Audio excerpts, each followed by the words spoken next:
Injuries are a bitch because if I'm injured, I can't exercise.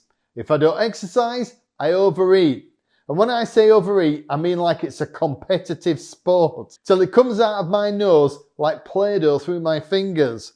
Like a dog eats grass until I'm sick. I'm going to share with you the 10 things I do to stay injury free so I can still exercise with intensity at my grand old age of 57. My name is David Thomas and this is Transformation Thomas. One trap higher than the other. Regular partial dislocation of my right shitty shoulder. Permanently damaged bicep, tilted pelvis, scoliosis of the spine, knee problem, and one calf tighter than a camel's arse in a sandstorm. I've had injuries in the past. These are not those.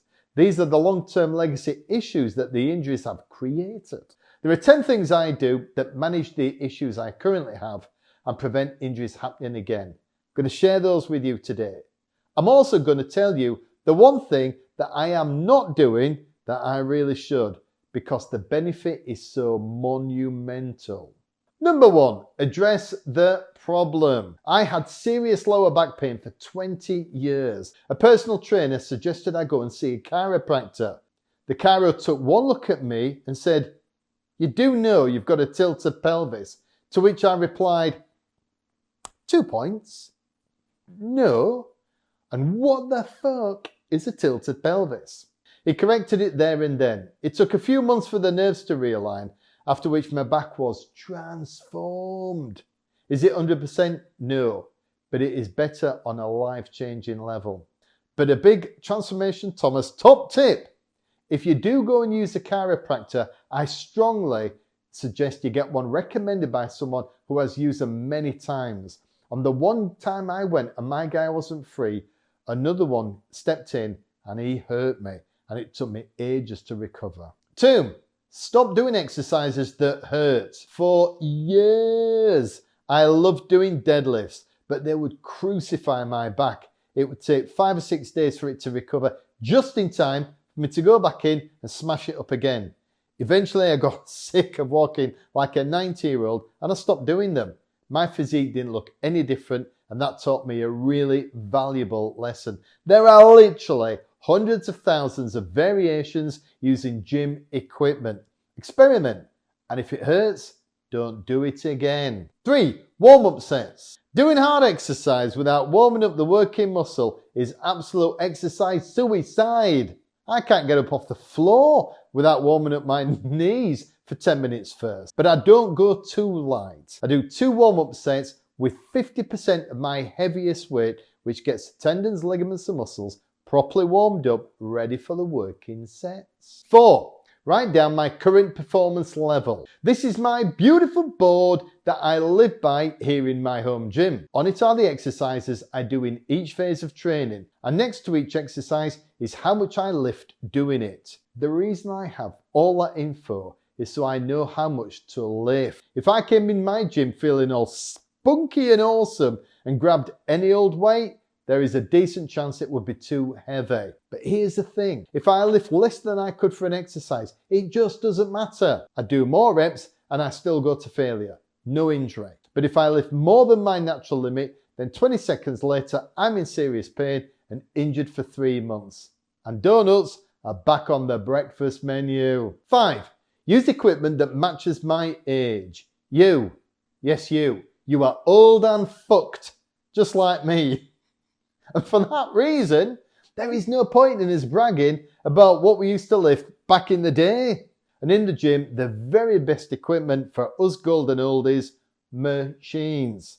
Machines give us a huge amount of extra support by locking us into place while we lift the weight. Less movement of the muscles not being exercised means less chance of injury. They usually go through a fixed arc, so are predictable. Here is me on my sissy squat.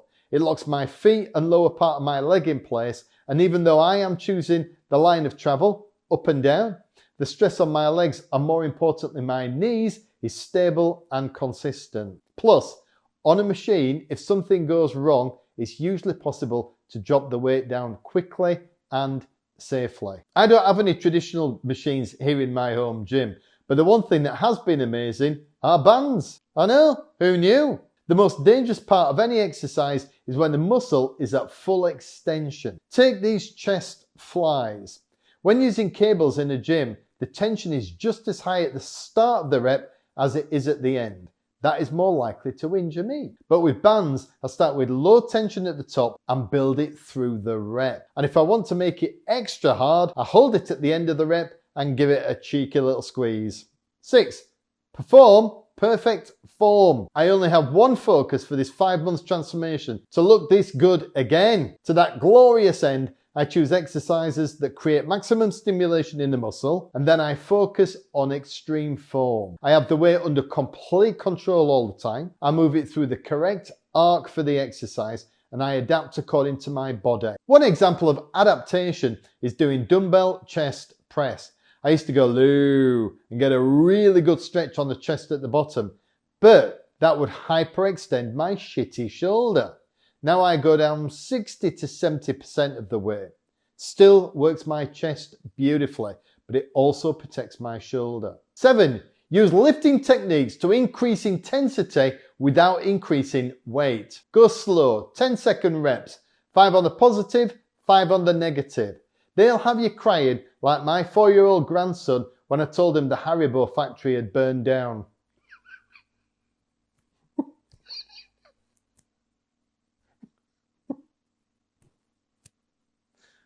I'm such a bad person. Such a bad granddad. Peak contraction. Hold at the top of the positive part of the rep.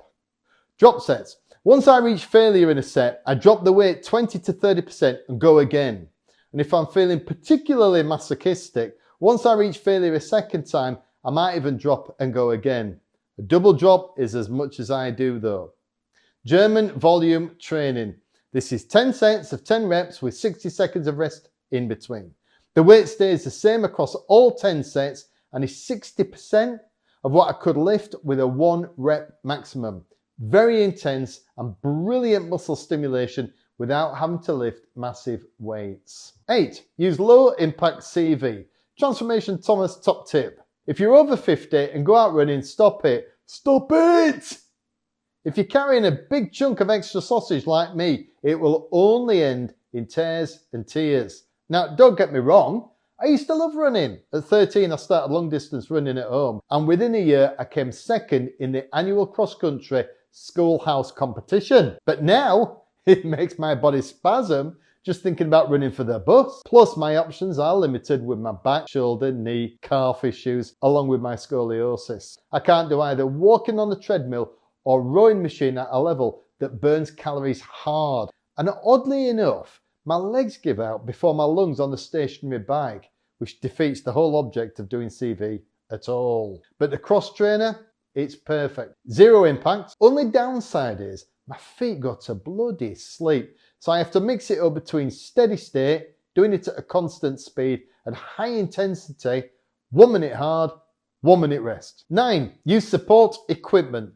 This is my strap-on. It keeps my shoulders in place and stops them moving. That movement is what makes my right shoulder partially dislocate. It's called a subluxation. This is obviously a lifting belt, awesome for stabilizing my lower back.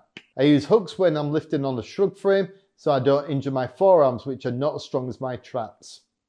10.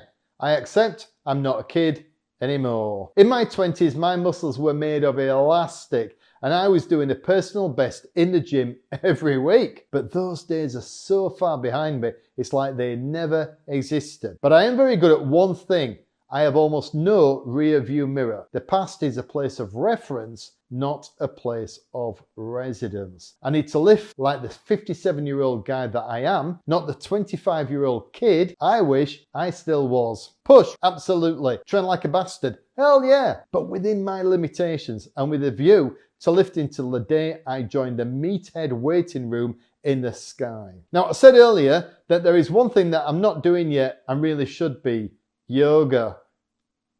I've done it quite a few times and it always makes a difference, but I just find it so boring. I do have a strategy, which is watching Adrienne with no sound and having a podcast coming through my speaker. But even so, I just can't get into it. Right, off you go and shift some sausage.